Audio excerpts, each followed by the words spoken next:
Hi guys, it's Marissa here from Little House Living.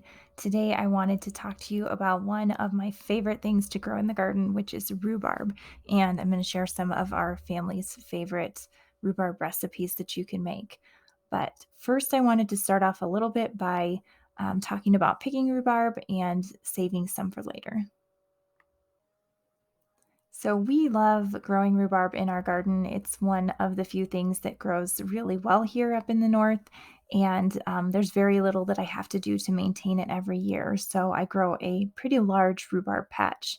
And so we like to use it in recipes throughout the summer. And then I also like to freeze some or can some for later so that we have it to use throughout the year.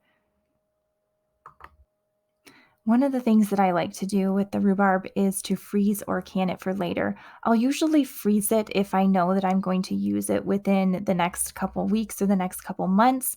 I'll can it if I want to store it for a longer term or if I just don't have any room in the freezer right now. So both methods are really easy and they're all linked in the blog post that I have on rhubarb recipes. And freezing rhubarb is super easy. All you need to do is rinse it off and cut it up into small pieces, and then go ahead and dry it off a little bit before you put it in a freezer bag. There's no need to blanch it before you put it in the freezer. You can just put it straight in raw. One of the questions that I get is, do you have to peel the rhubarb before you put it in the freezer, before you put it in a recipe? And the answer is it just depends on your type of rhubarb. So some varieties will have a really thick outer layer that tends to get really stringy. That is something you may want to peel off before you put them away. Um, and then also sometimes when the stalks get really large and they don't get picked right away, then they can get stringy as well. So those are the only times I would peel it. But if you keep up with your rhubarb plant and you pick it while it's still small and tender, you shouldn't have any problem with this.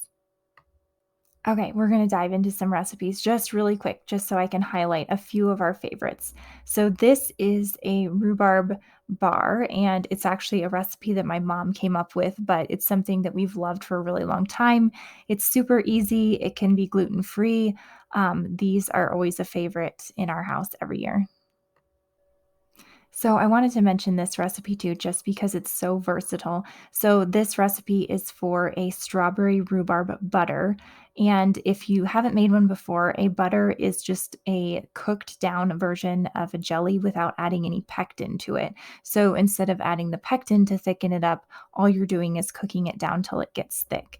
And the reason that this recipe is so nice is because you can go ahead and make it into a jam or a butter, like I mentioned, and can it up, or you can just keep it a little bit thinner and use it as like a sauce or a syrup over pancakes or biscuits. It's really good either way.